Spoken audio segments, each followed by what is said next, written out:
लग्नाचे दागिने म्हणजे श्रीमंत पेशवाई दागिने, नाशिकचे सुप्रसिद्ध सराफ मयूर अलंकार सराफ। ताज्या बातम्यांसाठी नाशिक न्यूजच्या YouTube चॅनलला सबस्क्राईब करा आणि बेल आयकॉनला प्रेस करा।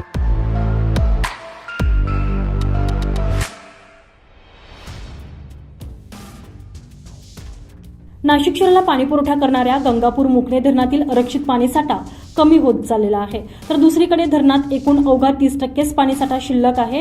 गेल्या काही दिवसापासून उन्हाचा प्रचंड तडाखा वाढल्यानं पाण्याची मागणी देखील वाढली आहे। जून महिना कोरडा गेलाय, जुलै महिन्यात पिण्याचं पाणी पुरवण्यासाठी महापालिकेला तारेवरची कसरत करावी लागणार आहे। त्यामुळे जूनमध्ये मनपाकडून पाणी कपातीचं नियोजन हे केलं जाऊ शकतं।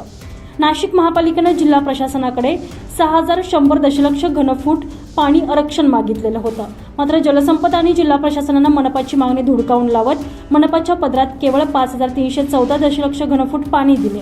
त्यामुळे पहिल्या दिवसापासूनच पाण्याचं संकट निर्माण झालं। त्यामुळे खरे तर मनपानं 4 महिन्यापूर्वीच पाणी कपातीचं नियोजन केलेलं होतं, मात्र लोकप्रतिनिधींनी त्यास विरोध केला। निवडणूक तोंडावर आल्यानं अशात पाणी कपात नको यामागे हा हेतू होता। एकीकडे पाणी आरक्षण कमी दिले गेले असताना मेंढीगिरी समितीच्या सूचनानुसार गोदावरी मराठवाडा पाटबंधारे विकास महामंडळानं मराठवाड्यासाठी नाशिक आणि नगर येथून 8.6 टीएमसी पाणी सोडलं। शहराला दररोज 20 दशलक्ष घनफूट पाणी पुरवठा केला जातो। सद्यस्थितीत उपलब्ध पाण्याचा विचार करता 31 जुलैपर्यंत पाणी पुरवावं लागणार आहे, मात्र रोजचा पाणी वापर लक्षात घेता यात 18 दिवसांच्या पाण्याची कमतरता भासू शकते। वाढत्या उन्हाळ्यामुळे पाण्याची मागणी वाढली आहे, त्यात बाष्पीभवनाचा देखील धरणातील पाणीसाठ्याला फटका बसतोय। पाण्याचा साठा मोठ्या प्रमाणात कमी झाल्यानं मनपाला धरणात चर खोदण्यावाचून गत्यंतर राहणार नाही।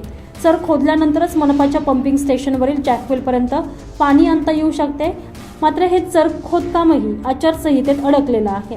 गंगापूर, गौतमी, कश्यपी या 3 धरणसमूहात मिळून 1011 दशलक्ष घनफूट पाणीसाठा सद्यस्थिती शिल्लक आहे। आचारसंहिता असल्यानं जॅकवेलपर्यंत चर खोदण्यासाठी राज्य शासनाच्या मुख्य सचिवांच्या अध्यक्षतेखालील प्रस्ताव हा छाननी समितीकडे परवानगी मागण्यात आलेली आहे।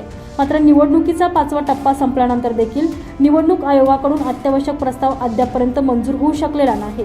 त्यामुळेच मनपाकडून पाणी कपात हा पर्याय समोर ठेवण्यात आलेला असून गरज पडल्यास आठवड्यातून 1 दिवस कोरडा पाळला जाऊ शकतो।